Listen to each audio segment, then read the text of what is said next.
Jake Reeves was elbow-deep in the guts of a plasma conduit when the emergency beacon lit up his console like a Christmas tree having an existential crisis.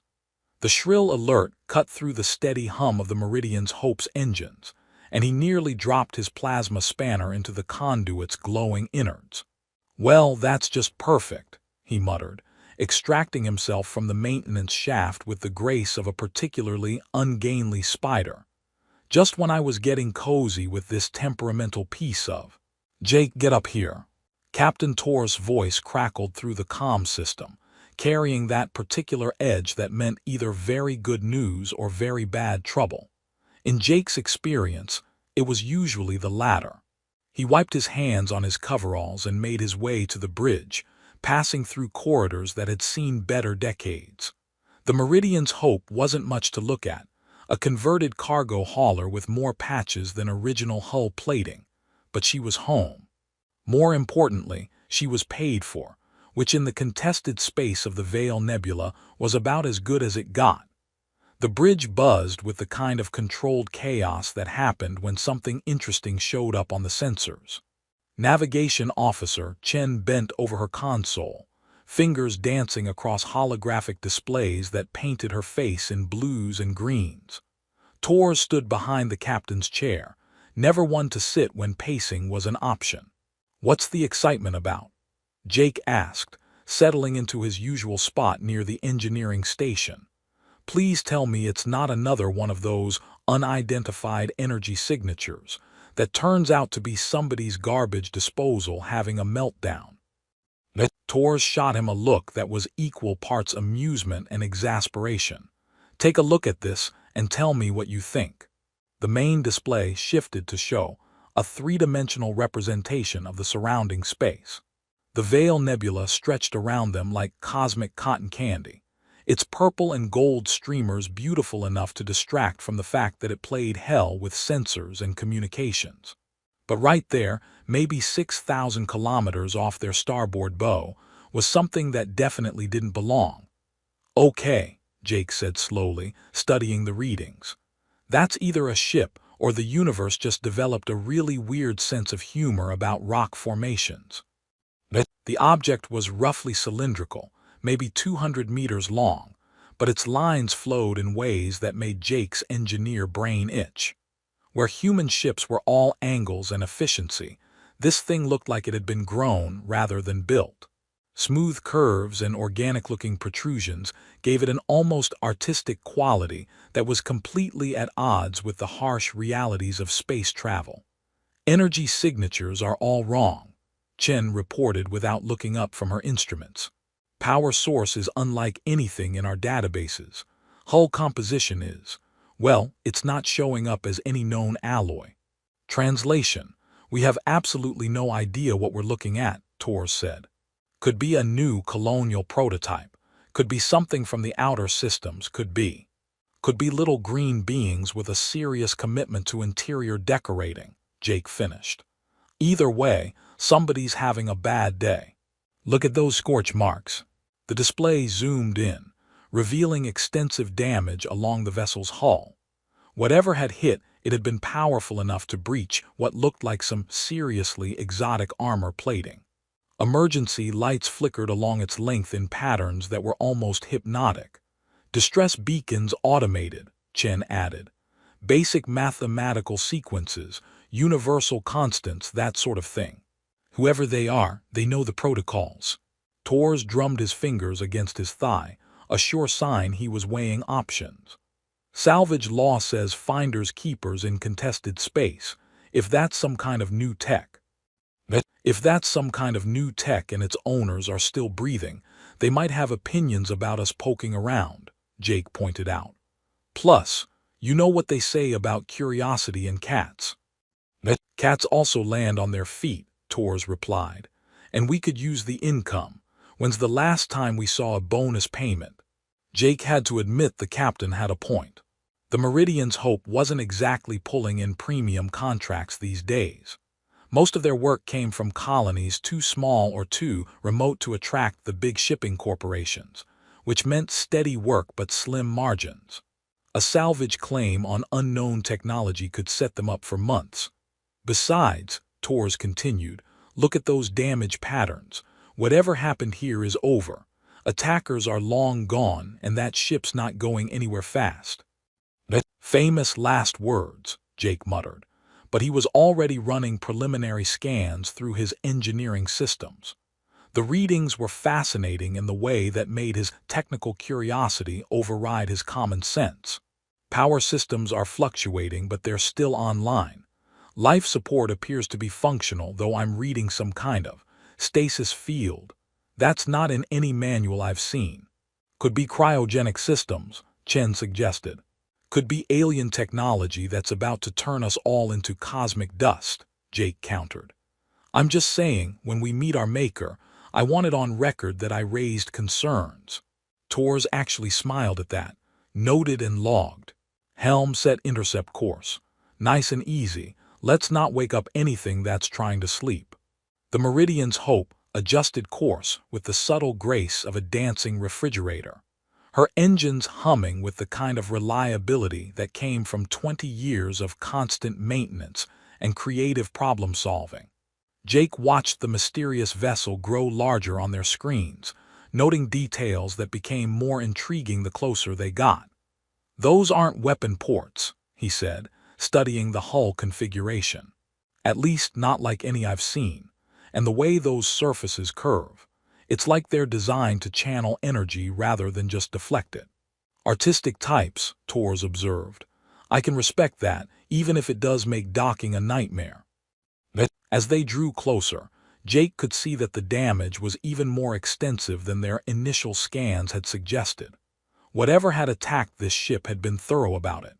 But underneath the scorch marks and hull breaches, the underlying design was breathtaking.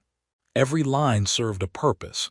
Every curve contributed to an overall aesthetic that was both functional and beautiful. Okay, I have to admit, Jake said, if we're about to make first contact with alien beings, at least they have good taste in spacecraft design. Points for style. Let's just hope they're friendly, Torres replied. Chen, any response to our hails? Nothing on standard frequencies, but I'm picking up some kind of low-level transmission from inside the ship. Could be automatic systems, could be. She paused, frowning at her readings. Could be someone trying to communicate on a frequency we don't normally monitor. Jake felt that familiar tingle at the base of his skull. That meant he was about to do something either very clever or very stupid. Possibly both. Well, Captain, looks like we're about to find out if the universe has a sense of humor after all. Prepare the boarding pod, Torres ordered. And Jake, bring your toolkit, something tells me we're going to need it. The boarding pod's magnetic clamps engaged with a satisfying thunk that echoed through the small compartment. Jake checked his toolkit one more time, making sure his plasma cutter was secured properly.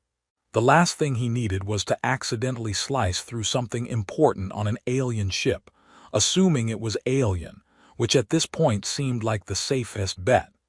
Atmosphere's breathable, reported Security Chief Martinez through the comm. Pressure's a bit high, but nothing we can't handle. Temperature's actually quite comfortable. Well, that's considerate of them, Jake said, adjusting his portable scanner. Nothing says welcome aboard like not having to worry about explosive decompression. The airlock cycled with a gentle hiss, and Jake found himself looking into a corridor that made his engineering brain do little happy dances. The walls seemed to flow like frozen water, their surface gleaming with an opalescent sheen that shifted colors as he moved. Lighting emanated from the walls themselves, creating a soft, even illumination that was easier on the eyes than the harsh fluorescence he was used to. Okay, I take back every mean thing I ever said about artistic engineers, Jake muttered, running his scanner along the nearest wall. This is actually beautiful. Martinez and Corporal Hayes flanked him as they moved deeper into the ship, their weapons drawn but not raised.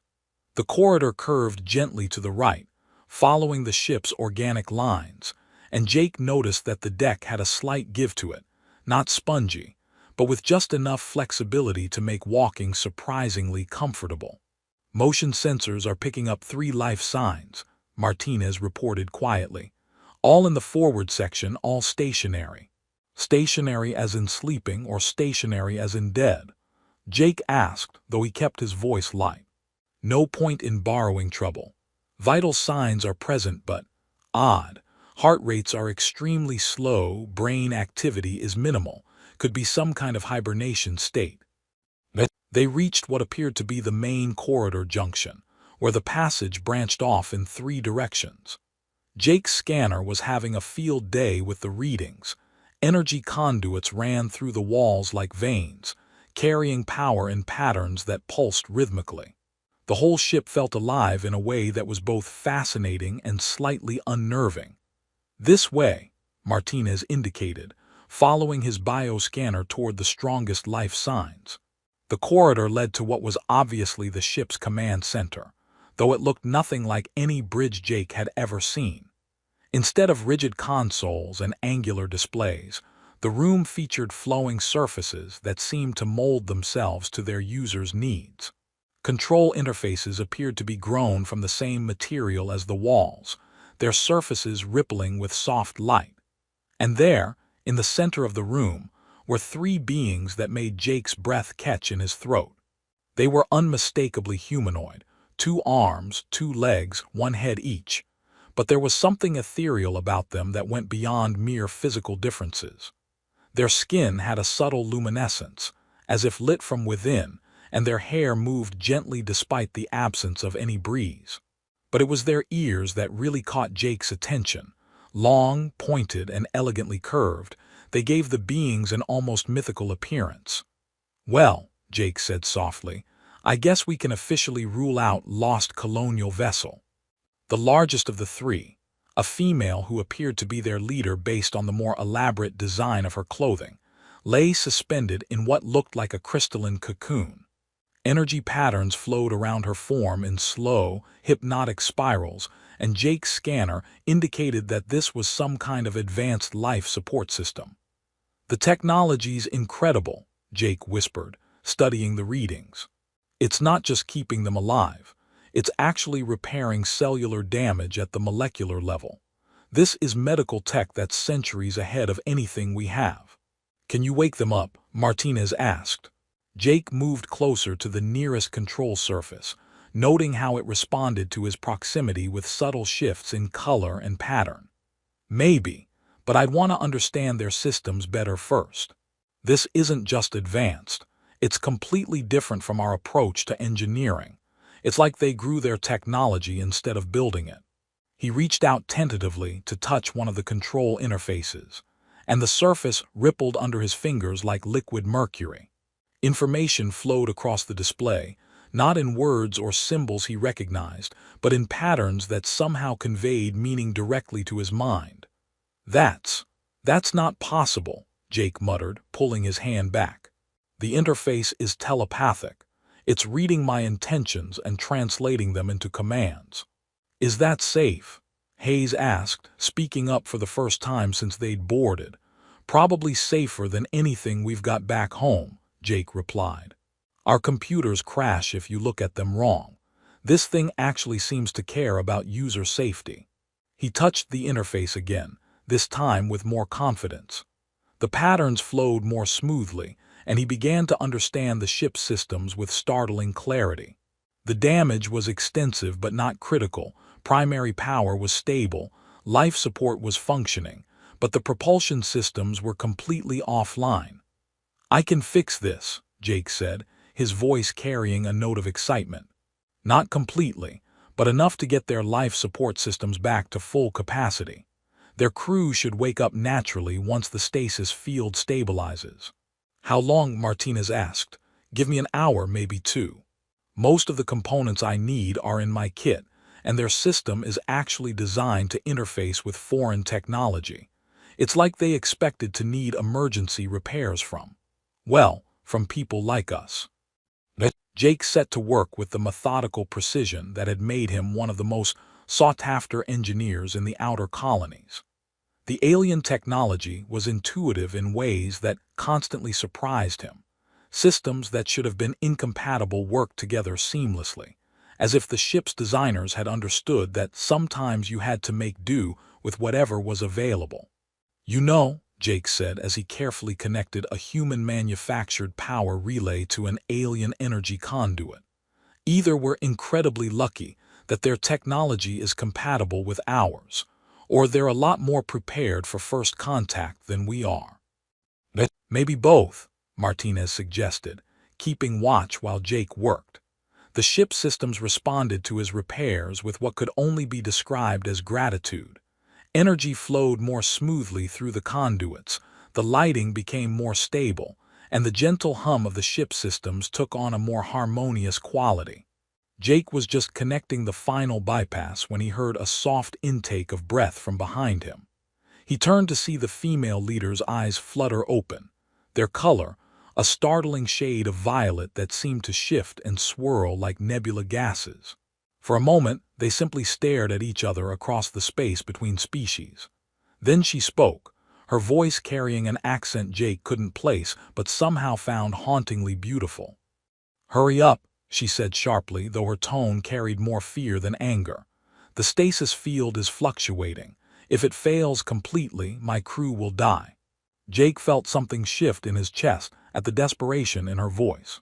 Whatever these beings were, wherever they'd come from, they were people whose lives depended on his ability to jury-rig alien technology with human spare parts. "Don't worry," he said gently, turning back to his work. "I've got this. Your ship's tougher than it looks and your crew's going to be fine." He could feel her watching him as he worked, her gaze intense and evaluating. But there was something else there too, a growing curiosity about the human who had appeared in her darkest moment, toolkit in hand and bad jokes at the ready.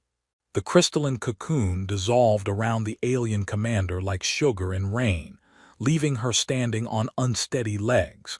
Jake resisted the urge to offer assistance. Something about her posture suggested that would not be well received. Instead, he kept his attention on the energy flow readings while sneaking glances at someone who was definitely not from around here. "I am Commander Lyra Thane of the Exploration Corps," she announced, her voice carrying the kind of authority that came from years of being obeyed without question. "You will identify yourselves and explain your presence aboard my vessel." "Jake Reeves, engineer," Jake replied without looking up from his work. "And technically, we're here because you sent out a distress call. Though I have to say, your automatic beacon has terrible timing. I was right in the middle of fixing a plasma conduit that's been giving me grief for 3 weeks." Martinez stepped forward with the kind of diplomatic smile he used when dealing with customs officials. "Security Chief Martinez, representing the cargo vessel Meridian's Hope. We received your emergency transmission and came to render assistance." Commander Thane's pointed ears twitched, whether from annoyance or something else, Jake couldn't tell. "Assistance from humans." The way she said it made Jake wonder if that was a good thing or a very bad thing in her book. "Well, we're what's available," Jake said cheerfully, connecting another bypass relay. "Unless you've got a better option hiding in your back pocket. Which, given the state of your propulsion systems, I'm guessing you don't." "The raiders came without warning," Thane said, her tone softening slightly. "Our survey mission was supposed to be routine, catalog stellar phenomena in this nebula, collect sensor data, return home. Instead, we found pirates using the nebula as a base of operations." Jake paused in his work. "Raiders. In the Veil Nebula, that's actually not surprising now that I think about it. Perfect place to hide from patrol ships, plenty of interference to mask energy signatures. Did they get away with anything?" "They were more interested in destroying us than robbing us," Thane replied grimly. "Their weapons were designed to disable rather than destroy. They wanted us alive." "Slavery?" Martinez asked, his expression darkening. "Worse. Intelligence gathering. There are forces in this galaxy that would pay handsomely for information about our people, our technology, our worlds." Jake felt a chill that had nothing to do with the ship's environmental systems. "Well, that's cheerful. Nothing like a good old-fashioned information war to brighten the day." He gestured toward the unconscious crew members, whose cocoons were beginning to show signs of dissolution. Your people are going to be fine, by the way. Your medical technology is incredible. I've never seen cellular regeneration this efficient. How much longer? Thane demanded, though Jake noticed her voice had lost some of its sharp edge. About 30 minutes for full system restoration, Jake replied, making an adjustment to the power coupling. Though I have to ask, why is your ship's computer so friendly? Most military vessels I've worked on treat unauthorized users like hostile invaders. Yours practically rolled out a welcome mat. For the first time since awakening, Commander Thane almost smiled. The Whisperwind is an exploration vessel, not a warship. She was designed to interface with unknown technologies and accommodate diverse life forms. Our builders believed that the universe is too vast and dangerous for any species to navigate alone. Smart builders, Jake said, running a diagnostic on the life support systems. Whoever designed this ship understood that cooperation beats isolation every time. Speaking of which, your stasis system just kicked back to full efficiency. Your crew should be waking up any minute now. As if summoned by his words, the remaining cocoons began to dissolve. The first crew member to emerge was tall and lean, with the same pointed ears and luminescent skin as his commander. The second was smaller, more compact, but moved with the precise efficiency that Jake associated with technical specialists. "Commander," the tall one said in accented English, "status report. We are alive thanks to these." "Humans," Thane replied, the pause before humans suggesting she was still adjusting to the concept. "Engineer Reeves has repaired our critical systems." The technical specialist approached Jake's workstation, studying his repairs with obvious professional interest. "Fascinating. You've created hybrid interfaces between our biotechnology and your mechanical systems. The theoretical probability of successful integration should be negligible, yet here we are, having a conversation instead of floating dead in space," Jake finished. "Sometimes engineering is more art than science. You work with what you've got and hope the universe has a sense of humor about safety margins." "I am Sub-Commander Kale," the tall one said, inclining his head formally. "This is Systems Specialist Nira. We are in your debt." "No debt necessary," Martinez interjected. "We're all spacers out here. Today it's your ship, tomorrow it might be ours." Jake made a final adjustment to the power distribution network and stepped back from the control interface. "There you go, full life support, navigation computers online, internal communications restored. Your propulsion system is still offline, but everything else should be working normally." Thane moved to the main command interface, her hands dancing across surfaces that responded to her touch with fluid grace. "Confirmed. All primary systems are functioning within normal parameters." She turned to Jake, and for a moment her expression was unreadable. "You could have simply taken what you wanted from our ship and left us to die. Why didn't you?" "Because that would be terrible customer service," Jake replied with a grin. "Besides, where I come from, we have this crazy notion that people are worth saving regardless of what species they happen to be." "Your people value life so highly?" Nira asked, her tone curious rather than skeptical. "Most of us do," Martinez answered. "Though I'll admit we're not always perfect at it, but Jake here. He once spent 6 hours jury-rigging life support for a ship full of colonists he'd never met. Didn't ask for payment, didn't ask for thanks. Just did it because it needed doing." "It was 8 hours," Jake corrected, "and they were kids. You don't leave kids floating in space because their parents couldn't afford proper maintenance contracts."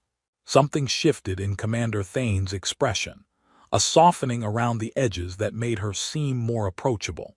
"Your ship, this Meridian's Hope, is it nearby?" "About 2 kilometers off your starboard bow," Martinez replied.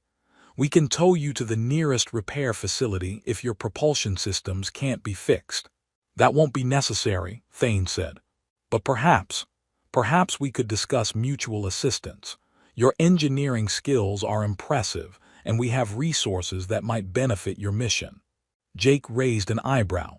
"Are you offering to trade services?" "Because I have to warn you, our cargo manifest isn't exactly exotic, unless you have a pressing need for agricultural equipment and processed foods." "Information has value," Thane replied, "and perhaps companionship. The universe is vast and often hostile, finding others who share our values." She paused, her pointed ears twitching thoughtfully. "It is rarer than you might think." Jake found himself back at the Whisperwind's main control interface 3 hours later, this time working alongside Nira to tackle the more complex propulsion repairs. The systems specialist had a talent for biotechnology that made Jake's mechanical engineering background feel positively primitive, but somehow their different approaches complemented each other perfectly. "Try routing the plasma flow through the secondary manifold," Jake suggested, watching energy patterns dance across the organic displays. "Your ship's systems seem to like redundancy." "An elegant solution," Nira replied, her fingers coaxing responses from surfaces that rippled like water. "Your people's approach to engineering is refreshingly direct." "We prefer pragmatic," Jake said with a grin. "When something breaks in deep space, you don't have time for philosophical debates about the nature of technology. You fix it with whatever's handy and worry about elegance later." Commander Thane approached their workstation, moving with the fluid grace that seemed natural to her species. Over the past few hours, Jake had noticed her watching him work with an intensity that was both flattering and slightly unnerving. Every time he took extra care with a delicate component, or made sure her crew members were comfortable during the repairs, those violet eyes tracked his movements with growing curiosity. "The propulsion coupling is responding," she reported. "Sub-Commander Kale believes we can achieve 60% of normal thrust capacity." "60% will get you home," Jake said, making a final adjustment to the power distribution network. "Though I'd recommend taking it easy until you can get proper repairs. Your ship's tough, but she's been through a lot." "As have we all," Thane murmured, then seemed to catch herself. "Your Captain Torres has been generous with his assistance. The supplies and technical data you've provided will be invaluable." Jake chuckled. "Torres is many things, but generous isn't usually one of them. I think he's hoping you'll put in a good word for humanity with whoever's in charge of your people. First contact protocols and all that." "And what are you hoping for?" Thane asked, her tone carrying an odd note that Jake couldn't quite identify. "Me?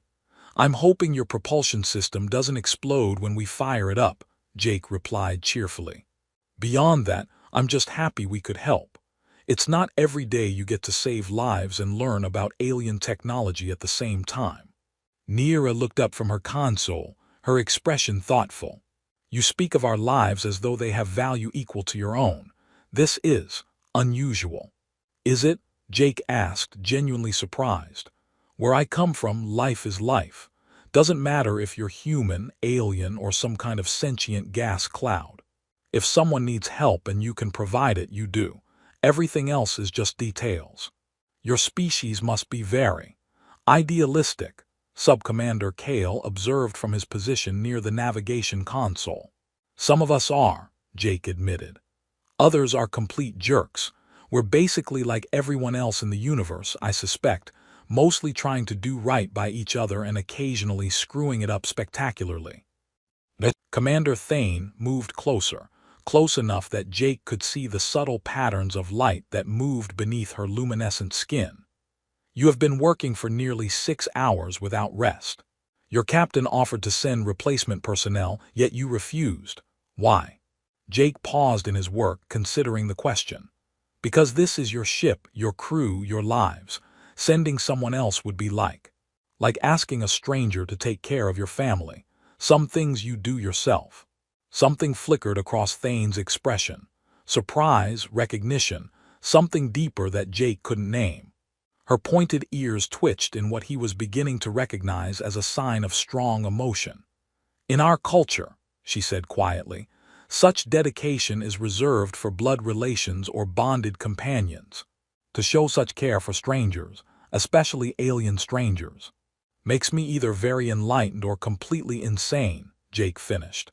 I'm honestly not sure which. Both perhaps, Thane said, and this time her smile was genuine. It is a rare quality in any species. The ship systems hummed with renewed energy as Jake's repairs took hold. The Whisperwind was far from fully operational, but she was space-worthy again. Her crew would live to see their home system, and that was what mattered. Power flow is stable, Nira reported.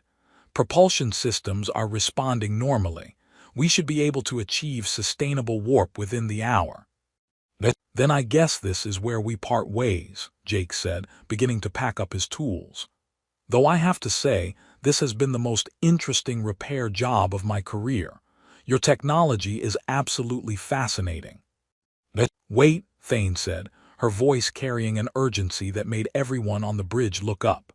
She moved closer to Jake, close enough that he could see his reflection in those swirling violet eyes. Before you go, I must ask you something. Jake set down his plasma spanner and gave her his full attention.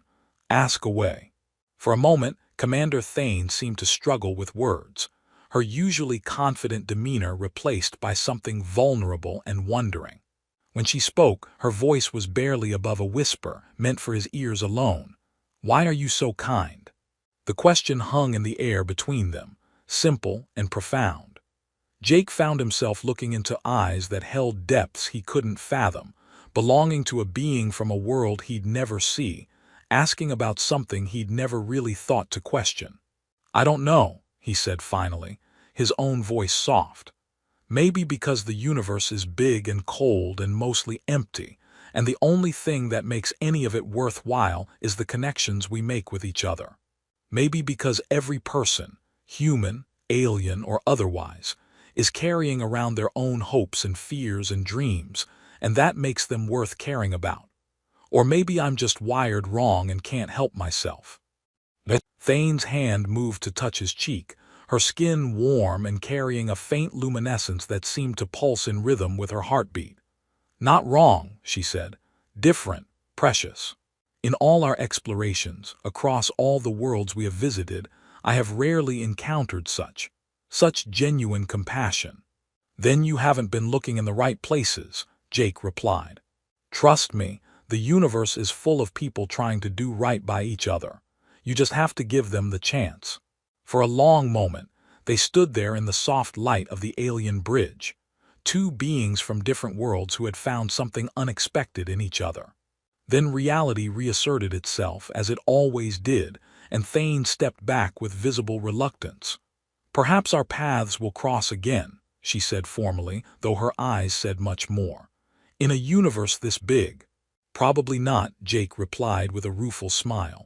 But you never know. Strange things happen out here in the dark.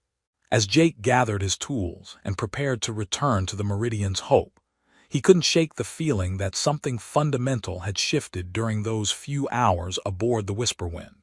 He'd started the day as a simple engineer fixing a broken ship. He was ending it as someone who'd helped forge the first tentative bridge between two species, built not on treaties or trade agreements, but on the simple recognition that kindness transcended the boundaries of worlds. The universe suddenly felt a little smaller, a little less empty, and infinitely more full of possibilities.